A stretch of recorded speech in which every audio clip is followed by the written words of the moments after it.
Hello friend, welcome to our channel MCQ Study Box. West Bengal food SI এক্সামকে target করে general studies এবং অ্যারিথমেটিকের practice set কিন্তু নিয়মিত আমাদের চ্যানেলে তোমরা পাবে। তো আজকের ক্লাসে WBPSC ফুড এসআই এক্সামকে টার্গেট করে জেনারেল স্টাডিজের একটা প্র্যাকটিস সেট বা MCQ প্র্যাকটিস সেট তোমরা বলতে পারো নিয়ে এসেছি। প্রত্যেকটা কোশ্চেন গুরুত্বপূর্ণ। ভিডিওটা শুরু করবার আগে যে অনুরোধটা করি সেটা একবার করে নিই। একটা লাইক, একটা শেয়ার, একটা সাবস্ক্রাইব করে চ্যানেলটার পাশে থাকো। দেখো, একটা সাবস্ক্রাইব করতে কোনো পয়সা লাগে না, কিন্তু সেটা আমাদের মতন ইউটিউবারদের ভালো ভালো ভিডিও বানাতে অনেকটাই মোটিভেশন দেয়। তাই অবশ্যই চ্যানেলটাকে সাবস্ক্রাইব করে নিও। এটা করলে তোমাদের পয়সা কাটবে না, কিন্তু এটা অনেকটাই আমাদেরকে মোটিভেট করে। তো 1 নম্বর কোশ্চেনটা দেখো, সর্বপ্রথম কোথায় সবুজ বিপ্লব ঘটেছিল? Option A Paschimbanga, B Punjab ও হরিয়ানা, সি কেরল, ডি হচ্ছে পশ্চিমবঙ্গ ও কেরল। এর যেটা অ্যান্সার হবে পাঞ্জাব ও হরিয়ানা। সর্বপ্রথম সবুজ বিপ্লব ঘটেছিল হচ্ছে পাঞ্জাব ও হরিয়ানাতে। ভিডিওটা যদি ভালো লাগে কমেন্ট বক্সে কমেন্ট করে অবশ্যই জানিও এবং বন্ধুদের মাঝে শেয়ার করে দিও। 2 নম্বর কোশ্চেনটা দেখো, ভারতে কোন ধরনের কয়লা মূলত দেখা যায়? Option A peat, B lignite, C anthracite, D bituminous. অ্যান্সারটা হবে অপশান ডি বিটুমিনাস। প্রত্যেকটা কোশ্চেনের যে টাইমটা তোমরা পাচ্ছ কোশ্চেনটা দেখবার পর তোমরা নিজেরা অ্যান্সার করবার চেষ্টা করো এবং তারপর অ্যান্সারগুলো মিলিয়ে নাও। এতে কিন্তু তোমাদের প্র্যাকটিসগুলো খুব ভালোভাবে হয়ে যাবে। এরপর 3 নম্বর কোশ্চেনটা দেখো, নাম্বার 3তে আমরা চলে এসেছি। 3 নম্বর হচ্ছে জলপাইগুড়ি কোন নদীর তীরে অবস্থিত? Option A Teesta, B Teesta ও করলা, সি জলঢাকা, ডি হচ্ছে তিস্তা ও জলঢাকা। এর যেটা অ্যান্সার হবে অপশান বি তিস্তা ও করলা। জলপাইগুড়ি তিস্তা ও করলা নদীর তীরে অবস্থিত। স্ট্যাটিক জিকের কোন শহর কোন নদীর তীরে অবস্থিত, এই ধরনের কোশ্চেন কিন্তু স্ট্যাটিক জিকে থেকে আসে। PSC miscellaneous, food SI, clerkship প্রত্যেকটা এক্সামে কিন্তু স্ট্যাটিক জিকে খুবই গুরুত্বপূর্ণ। 4 নম্বরটা দেখো, রেসারপিনের উৎস কী? অপশানগুলো দেখে নাও। এর যেটা অ্যান্সার হবে অপশান এ সর্পগন্ধার মূল হচ্ছে রেসারপিনের উৎস। এই জেনারেল স্টাডিসে তোমরা economy, polity, general science, history, geography, current affairs সব কিছু পেয়ে যাবে। তো দেখো, এটা কিন্তু বায়োলজির কোশ্চেন। তো আমার প্র্যাকটিস সেটগুলো এরমভাবেই বানাবো যাতে সবগুলো সাবজেক্টের প্র্যাকটিস তোমাদের হয়ে যায়। এরপর 5 নম্বর কোশ্চেনটা আমরা দেখব, ইউগ্লিনার গমন অঙ্গ কী? অপশান এ সিলিয়া, বি ক্ষণপদ, সি ফ্ল্যাজেলা, ডি হচ্ছে সিটি। এর অ্যান্সার যেটা হবে অপশান সি ফ্ল্যাজেলা। ইউগ্লিনার গমন অঙ্গ হলো ফ্ল্যাজেলা। ক্ষণপদ হচ্ছে অ্যামিবার গমন অঙ্গ। এটাও কিন্তু খুব গুরুত্বপূর্ণ একটা কোশ্চেন। এবার 5 নম্বর কোশ্চেনটা আমরা দেখব। ভিডিওটা যদি ভালো লাগে অবশ্যই কমেন্ট বক্সে কমেন্ট করে জানিও। 6 নম্বর দেখো, টাংস্টেন তারের গলনাঙ্ক কত? অপশানগুলো দেখে নাও। এর যেটা অ্যান্সার হবে অপশান ডি প্রায় 3400 ডিগ্রি সেলসিয়াস। তোমাদের যদি কোনো সাজেশান থাকে সেটাও কিন্তু কমেন্ট বক্সে কমেন্ট করে জানাবে। তোমাদের সাজেশান অনুযায়ী কিন্তু ভিডিওগুলো আমি মডিফাই করার চেষ্টা করব। এরপর কোশ্চেনটা দেখে নাও। প্রত্যেকটা কোশ্চেন গুরুত্বপূর্ণ, তাই ভিডিওটা স্কিপ করে দেখো না। নিম্নলিখিত কোন মহিলা বেদের কিছু স্তোত্র রচনা করেছিলেন? Option A Gargi, B Apala, C Kana, D Maitreyi. এর যেটা অ্যান্সার হবে অপশান এ গার্গী। গার্গী বেদের কিছু স্তোত্র রচনা করেছিলেন। এরপর 8 নম্বর কোশ্চেনটা আমরা দেখব। জেনারেল স্টাডিজের এই প্র্যাকটিস সেটগুলো তোমরা ভালো করে করো এবং অ্যারিথমেটিকের যে প্র্যাকটিস সেটগুলো পাবে সেগুলোও কিন্তু ভালো করে প্র্যাকটিস করো। জেনারেল সায়েন্স এবং অ্যারিথমেটিক কিন্তু যে কোনো এক্সামের জন্য গুরুত্বপূর্ণ। 8 নম্বরটা দেখো, নিম্নলিখিত কোন জন্তুর উল্লেখ সিন্ধু সভ্যতায় পাওয়া যায়নি? অপশান এ গরু, বি উট, সি হাতি, ডি ঘোড়া। অ্যান্সার হবে ঘোড়া। সিন্ধু সভ্যতায় কিন্তু ঘোড়ার কোনো উল্লেখ পাওয়া যায়নি। অ্যান্সারগুলো তোমরা নিজেরা করবার চেষ্টা করো, আমি বারবার যেটা বলছি, এবং অ্যান্সারগুলো পরে মিলিয়ে নাও। এতে প্র্যাকটিস কিন্তু খুব ভালোভাবে হয়ে যাবে। এরপরে 9 নম্বরটা দেখো, স্কুল বুক সোসাইটি কে প্রতিষ্ঠা করেছিলেন? Option A Bethune, B Syed Ahmed, C Hare, D হচ্ছে উইলিয়াম জোন্স। এর যেটা অ্যান্সার হবে option C, David Hare school book society প্রতিষ্ঠা করেছিলেন। স্কুল বুক সোসাইটি প্রতিষ্ঠা করেছিলেন ডেভিড হেয়ার। এরপর 10 নম্বর কোশ্চেনটা আমরা দেখব।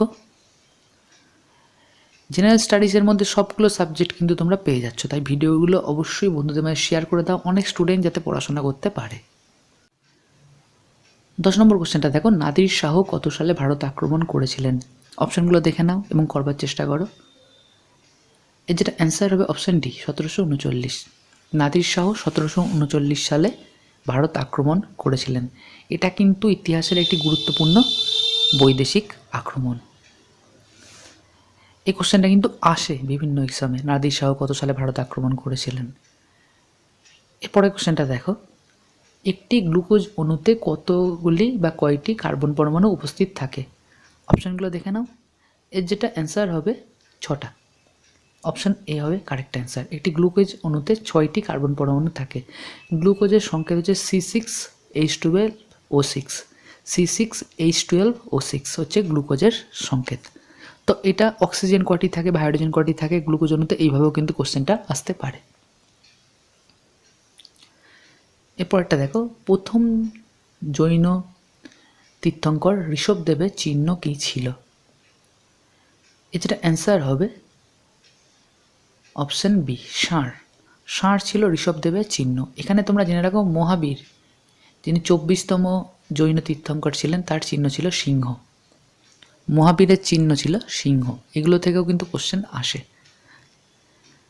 আমি সব ধরনের কোশ্চেন দেওয়ার চেষ্টা করি, সোজা কঠিন মিশিয়ে। 13 নম্বরটা দেখো, নিম্নলিখিত কার ছদ্ম নাম হলো যাযাবর? অপশনগুলো দেখে নাও। এর যেটা অ্যান্সার হবে অপশন ডি, বিনয় মুখোপাধ্যায় হবে অ্যান্সার। বিনয় মুখোপাধ্যায়ের ছদ্মনাম ছিল যাযাবর। প্যারীচাঁদ মিত্রের ছদ্মনাম ছিল হচ্ছে টেকচাঁদ ঠাকুর। তো দেখো, স্ট্র্যাটেজিকের কিন্তু আলাদা প্লেলিস্ট আমার চ্যানেলে করা আছে, তো তোমরা সেই প্লেলিস্টে গিয়ে স্ট্র্যাটেজিকের ক্লাসগুলো দেখে নিও, অবশ্যই উপকার পাবে, এটুকু বলতে পারি। 14 নম্বর দেখো, ভারতবর্ষের কোথায় টোডা উপজাতি দেখা যায়? Option A Jharkhand Chhattisgarh, option B Jharkhand, option C Nilgiri পর্বত, অপশন ডি পশ্চিমবঙ্গ। এর যেটা অ্যান্সার হবে অপশন সি, নীলগিরি পর্বত। ভারতবর্ষের নীলগিরি পর্বতে টোডা উপজাতি দেখা যায়।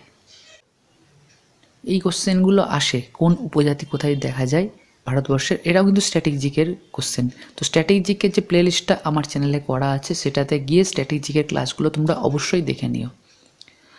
15 নম্বরটা দেখো, বিয়ন্ড সার্ভাইভাল গ্রন্থটি কে লিখেছেন? Option A Jaishankar, option B Pranab Mukherjee, option C Piyush Goyal, option D Smriti Irani. এর যেটা অ্যান্সার হবে অপশন বি, প্রণব মুখার্জি। ভারতের প্রাক্তন রাষ্ট্রপতি প্রণব মুখার্জি বিয়ন্ড সার্ভাইভাল বলে গ্রন্থটি রচনা করেছেন। এবার 16 নম্বর কোশ্চেনটা দেখবো। ভিডিওটা যদি ভালো লেগে থাকে অবশ্যই একটা লাইক করে দিও, একটা শেয়ার করে দিও এবং চ্যানেলটাকে সাবস্ক্রাইব করে দিও। চ্যানেলটা যেহেতু নতুন, তোমাদের একটা সাবস্ক্রাইব কিন্তু চ্যানেলটাকে অনেকটাই সাহায্য করবে। 16 নম্বরটা দেখো, নিম্নলিখিত কোন রাজ্যে টিউলিপ উৎসব অনুষ্ঠিত হয়? Option A Jammu Kashmir, B Meghalaya, C Uttarakhand, D Himachal Pradesh. এর যেটা অ্যান্সার হবে অপশান এ জম্মু কাশ্মীর। তোমরা অনেকেই হিমাচল প্রদেশ অ্যান্সার দিয়ে ভুল করো। হিমাচল প্রদেশে কিন্তু টিউলিপ উৎসব অনুষ্ঠিত হয় না, টিউলিপ উৎসব অনুষ্ঠিত হয় জম্মু কাশ্মীরে। তো এ জম্মু কাশ্মীর হচ্ছে কারেক্ট অ্যান্সার। এরপরে কোশ্চেনটা দেখব।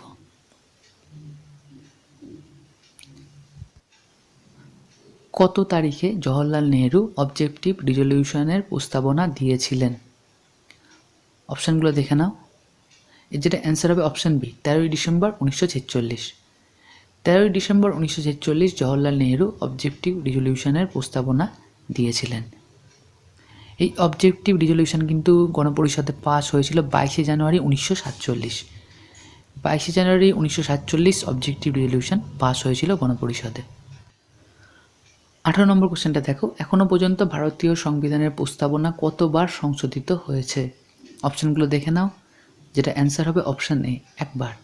এখনও পর্যন্ত ভারতীয় সংবিধানের প্রস্তাবনা মাত্র একবার সংশোধিত হয়েছে। মাত্র একবার ভারতীয় সংবিধানের প্রস্তাবনা সংশোধিত হয়েছে, এটা কিন্তু অ্যান্সার। এরপরে কোশ্চেনটা দেখো, কত সালে সার্ক গোষ্ঠী গঠিত হয়? Option A 1967, B 2002, option C 1984, option D 1985। Answer হবে অপশান ডি 1985। 1985 সালে সার্ক গোষ্ঠী গঠিত হয়। আর আসিয়ান বলে যে গোষ্ঠীটি সেটা গঠিত হয়েছিল 1967 সালে। আসিয়ান গঠিত হয়েছিল 1967 সালে আর সার্ক গঠিত হয়েছিল 1985 সালে। এটা ভালোভাবে মনে রেখো। এরপরে কোশ্চেনটা দেখব আমরা। ভারতের প্রথম কোথায় বর্গাদার প্রথা প্রয়োগ করা হয়? Option A Paschimbanga, B Kerala, C Punjab, D Uttar Pradesh. এর যেটা অ্যান্সার হবে অপশান এ পশ্চিমবঙ্গ। পশ্চিমবঙ্গ না কেরালা তোমরা গুলিয়ে ফেলো, তো জেনে রাখো ভারতের প্রথম বর্গাদার প্রথা চালু হয়েছিল পশ্চিমবঙ্গে। অপশান এ পশ্চিমবঙ্গ হচ্ছে কারেক্ট অ্যান্সার। তো আজকের ভিডিও এ পর্যন্তই। সামনের যে এক্সামগুলো আসছে ফুড এসআই মিসলেনিয়াস ক্লার্কশিপ, প্রত্যেকটা এক্সামকে টার্গেট করে subject wise class, daily current affairs এবং প্র্যাকটিস সেট কিন্তু তোমরা আমার এই চ্যানেলে পেয়ে যাবে। আপাতত ফুড এসআইকে টার্গেট করে নিয়মিত ক্লাসগুলো হবে। জেনারেল স্টাডিজ এবং অ্যারিথমেটিকের প্র্যাকটিস সেট তোমরা পেয়ে যাবে। তাই অবশ্যই চ্যানেলটাকে সাবস্ক্রাইব করে চ্যানেলটার পাশে থাকো। ধন্যবাদ। অনেক অনেক পড়াশোনা করো। বিজয়ী হও।